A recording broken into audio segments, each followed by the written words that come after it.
Hello friends, स्वागत है आपका हमारे यूट्यूब चैनल इको पाठशाला में। आज का हमारा टॉपिक है अल्प विकसित देशों में पूंजी निर्माण तथा निर्धनता के दुष्चक्र की समस्या। ये बहुत ही इम्पॉर्टेंट टॉपिक है, निर्धनता के दुष्चक्र की समस्या, इसलिए आज हम ये करने जा रहे हैं। अच्छा, मैंने आपको पिछली वीडियो में अल्प विकसित देशों की विशेषताएं बताई थी। अगर आपने वो नहीं देखा है तो पहले जाकर वो देख लीजिए और आपको वो समझ आ जाएगा। तभी पहले आपको ये पता होना चाहिए ना अल्प विकसित देश क्या होते हैं, तभी तो आप आगे कर पाएंगे। तो प्लीज़ आप पहले वो वीडियो देखिए, फिर इसे देखिए और प्लीज़ वीडियो को पूरा देखा करिए, तभी आपको पूरा कॉन्सेप्ट क्लियर होगा। सबसे पहले हम समझते हैं कि निर्धनता का दुष्चक्र क्या होता है। ठीक है, निर्धनता का दुष्चक्र एक ऐसा दुष्चक्र है जिसका अंत आरंभ दोनों निर्धनता यानी कि जिसकी शुरुआत और जिसकी समाप्ति दोनों गरीबी ही है, दोनों निर्धनता, दोनों पॉवर्टी ही है। कैसे शुरू होता है? जैसे अल्प विकसित देशों में ही होता है ये। क्यों? क्योंकि यहाँ पर लोगों की जो प्रति व्यक्ति आय है वो निम्न होती है और जनसंख्या की जो वृद्धि दर होती है वो ऊंची होती है, जिसके कारण यहाँ के लोग निर्धनता के दुष्चक्र के जाल में फंस जाते हैं। तो जो प्रोफेसर नर्कसे हैं, उन्होंने एक व्यक्ति का सहारा लेकर बहुत अच्छी तरह से इसे एक्सप्लेन करा है, वो मैं आपको अभी बताने जा रही हूँ। सबसे पहले उन्होंने बताया कि निर्धनता के दुष्चक्र का अर्थ एक निर्धन व्यक्ति के उदाहरण द्वारा स्पष्ट किया है। एक निर्धन यानी कि जैसे एक राष्ट्र होता है निर्धन, वैसे ही एक व्यक्ति भी निर्धन होता है। तो सबसे पहले हम एक व्यक्ति के थ्रू समझते हैं। एक व्यक्ति जो गरीब है, जो निर्धन है, जिसके पास पूरा मतलब भरपेट खाना खाने के भी पैसे नहीं है, यानी कि वो पूरी कैलोरीज भी गेन नहीं कर सकता उन पैसों से, इतना निर्धन है वो। तो सबसे पहले तो वो निर्धन है, इसलिए वो खाने के लिए पर्याप्त भोजन नहीं है उसके पास। जब उसके पास पर्याप्त भोजन नहीं है तो उसी के कारण वो निर्बल रह जाता है, यानी कि कमजोर हो जाता है, उसकी कार्यकुशलता कम हो जाती है। कार्यकुशलता कम होने के कारण उसे अच्छा काम नहीं मिलेगा, अच्छी जॉब नहीं मिलेगी। अच्छी जॉब नहीं मिलेगी तो फिर जब वो अपना काम नहीं कर पाएगा तो उसे जॉब, ऑब्वियस सी बात है, अच्छी जॉब नहीं मिलेगी उसे। जब जो काम कर पाएगा, तो सभी वही चाहते हैं कि जो अच्छा काम करे उसको हम रखें, तो उसे अच्छी जॉब नहीं मिलेगी, अच्छी सैलरी नहीं मिलेगी। अच्छी सैलरी नहीं मिलेगी तो फिर वो निर्धन रह जाएगा, जिसके कारण फिर उसे पूरा भोजन नहीं मिलेगा और पूरा भोजन नहीं मिलेगा तो फिर उसे अच्छा काम नहीं मिलेगा, उसका अच्छा पोषण नहीं होगा। अर्थात ये चक्र ऐसी ही अर्थव्यवस्था में भी चलता रहता है।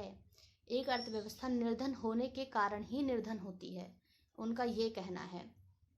ठीक है, इसी तरह इन्होंने कहा है एक देश इसलिए निर्धन है क्योंकि वह निर्धन है। अब तो समझ में आ गया, यानी निर्धनता ही निर्धनता का कारण है, पॉवर्टी ही पॉवर्टी का कारण है। जैसे एक व्यक्ति इसीलिए गरीब है क्योंकि वो गरीब है, शुरुआत में वो गरीब था इसीलिए गरीब है, इनका ये कहना है। ठीक है, तो निर्धनता दुष्चक्र के दो जाने माने पक्ष हैं, मांग पक्ष और पूर्ति पक्ष, यानी कि डिमांड साइड और सप्लाई साइड। तो हम दोनों साइड्स पढ़ेंगे। सबसे पहले हम पढ़ेंगे निर्धनता के दुष्चक्र का पूर्ति पक्ष। तो निर्धनता के दुष्चक्र का पूर्ति पक्ष इस प्रकार है कि अल्प विकसित देशों में लोग निर्धन होते हैं और उनकी वास्तविक आय कम होती है।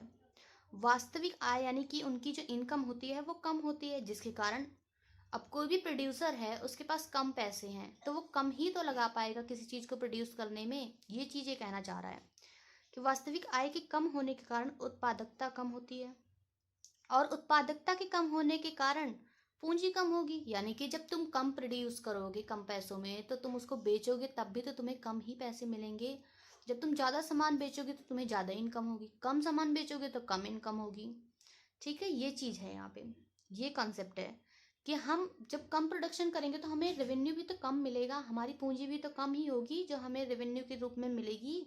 इस तरह से हमारी पूंजी का स्तर कम होता है और पूंजी, अब हमारे पास फिर से कम पैसे हैं तो हम कम ही इन्वेस्ट कर पाएंगे अपने प्रोडक्शन में, है ना।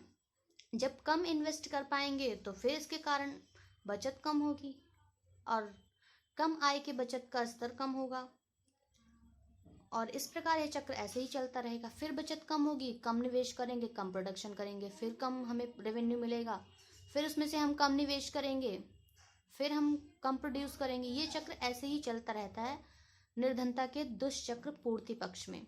ठीक है, मैं इसका अभी आपको साइकिल भी समझाऊंगी ग्राफ के थ्रू या चक्र के थ्रू। अभी आप इतना ही समझ लीजिए। इसके आगे अब हम पढ़ेंगे निर्धनता के दुष्चक्र का मांग पक्ष यानी डिमांड साइड।